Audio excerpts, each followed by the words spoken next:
มื่อนี้มาแล้วสาวเพิ่นเอาวันนั้นมาต้นหมอกต้นไม้มาต้นหมอกที่โหดนี่มันใครต้องการ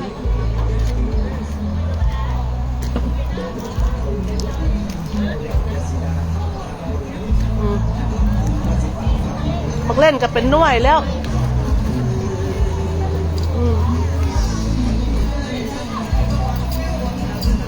เอาแล้วเป็นยังไงมักกล้วยจะได้สิมัดหรือวะนี่ย่างเลยบ่ย่างอยู่บ่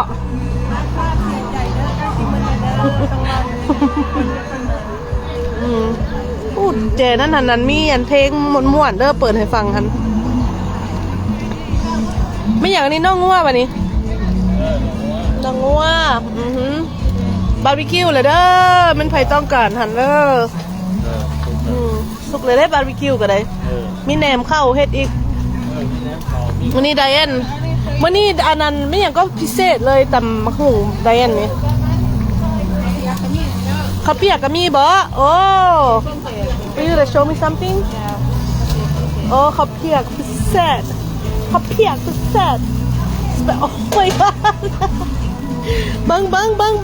โอ้ my god อันนี้อันมีหัวใจอีกแล้วนี่ heart shape ไปหาอยู่ใส่ได้อีกบ่มีมอง uniquely Diane ตัวนี้นี่เนาะ Diane มันบอกshe made it with love จนหัวใจออกมาแสดงออกมานี่ มาเด้อนี่จังไรสิท่ายให้เบิ่งมาทุกสิ่งทุกอย่างนี่ทันกันเลยทันเด้ผู้นั้นกะ นั่งกินเบียร์แซ่บๆฮะ Happy Valentine นี่มีกาแฟให้กินฮัลโหล Happy Valentine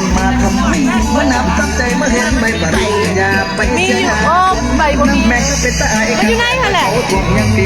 เป็นจังสี่เสียเรียกเห็ดยังว่าปริญญาอยู่ไหนหมดอ่ะ30 มื้อนนก็คือเฮหุ่นไปทำกันงานทำมาหนักเงินเดือนหน่อยบ่สมจะเป็นลมแล้วล่ะพวกเจ้านายแต่มันก็ไม่ทิ้งเพื่อนจะไปเด้อบ้านซีเบิ่งตัวหนึ่งก่อนไปปริญญาผมเพียงสมองเสียท่านก็เป็นอัตราจบปริญญาแล้วก็มาพบเอาไปได้เริ่มมันเลยเนาะโอ้ปลาตะกอ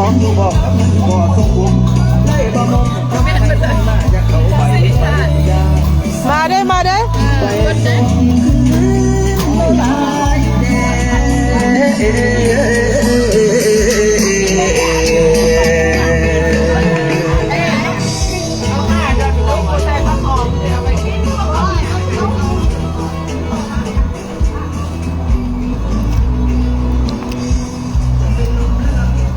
Oh, Diane, you have aluminum foil? ขอเนี่ยคันนี้ aluminum foil ก็ขอเนี่ยได้2 แผ่นนะพี่นี่มา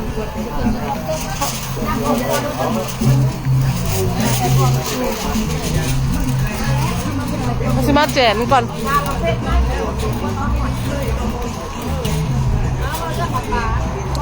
โอ้ได้เหรียญดอกกุหลาบสีแดงHappy Valentine เด้อมาหอมอันนี้กันเลยมัดละ2 ดอนเด้อตัวนั้นบ่เอาเด้อตัวนั้นนัวอยู่ที่5 เซนบ่เอาไม่อยากก็2 เซนบ่เอาตัวนี้โอเค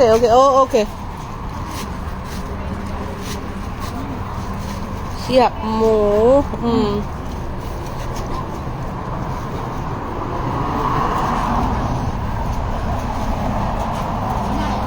เป็นยังไง Happy Valentine เด้อตูเด้อได้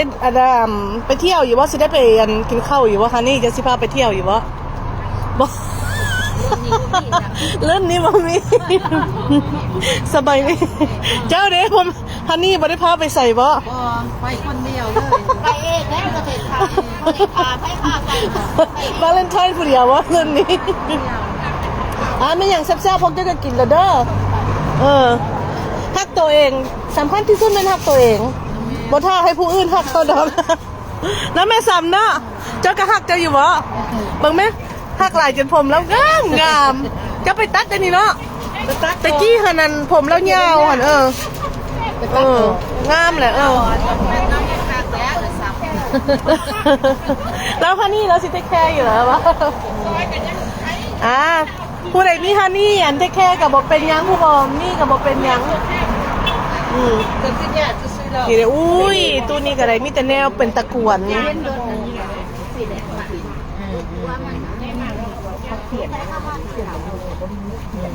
พอกินให้มันอิ่มได้เพราะว่ายังสิแต่มังคุงอยู่ได้นี่ ได้ละนะ แล้วเลยบ่โอ้งามเลยบ่วันนี้คัน ยังงามมันยังไข่ ยังบ่งามบ่ เนี่ย3 มื้อค่ะก็ได้3 มื้อ สบายดีฮะวาเลนไทน์พวกเจ้าบัดพิงแดดคักมาแถวนี้เนาะกันจักหน่อย เจ้าเลยเฮาเสียนสั่งแล้วแต่มังคุงคันเผากินอิ่มได้เอาลงใส่ดี พูดแล้วบ้านเจ้าพูดเลย บ้านทำบุญบ่โอเค พูดแล้วอาจารย์แม่เจ้า โอเค พูดได้ดิ เออ พูดเลยอยากงาม อยากเลยอยากไปกินเด้อฮะ คือพระเจ้าหนองหัวแน่ เอามาใส่อันนี้แม่น มันนี่พักแผล น้องว่าไม่สัมตัวนี้เด้อ สหาดอน นี่ถุงบางยี่เยอะนี่ ตรงใหญ่ๆสหาดอนเขาเจ้าเมื่อไว้ น้องงัว เจ้าผู้ประมาทค่ะไปทำสิ่ง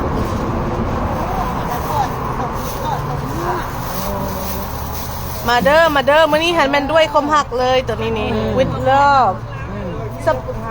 ฮะมีแต่ท่านเจออย่า ท่านใจกับปวดหายมันคนละอย่างแหละ บอกก็ว่ามีแต่ท่านใจบ่มีปวดหาย ท่านใจก็ดีคือกัน แต่ว่ามันหัก ปวดหายมันซื้อเดียวกันบ่ บ่มันสื่อคนละคนอันนั้นเด้ตัวนึงกะ ยาตั้งใจนะ โอ้ขับปุ้นจะมีเนาะ อีนี้ทุกคนนำปน โอ้นี่ขับปุ้นมันใครอยากกินขับปุ้นด้านนี้เด้อนี่มีแต่แนวแซ่บๆนี่ โบซอยยังนี่โบจะ ซอยอย่างละซอยแน่ซอยแดง 3 ดอกโอเคเอาตัว3 จะไม่จังสิถ่ายใหม่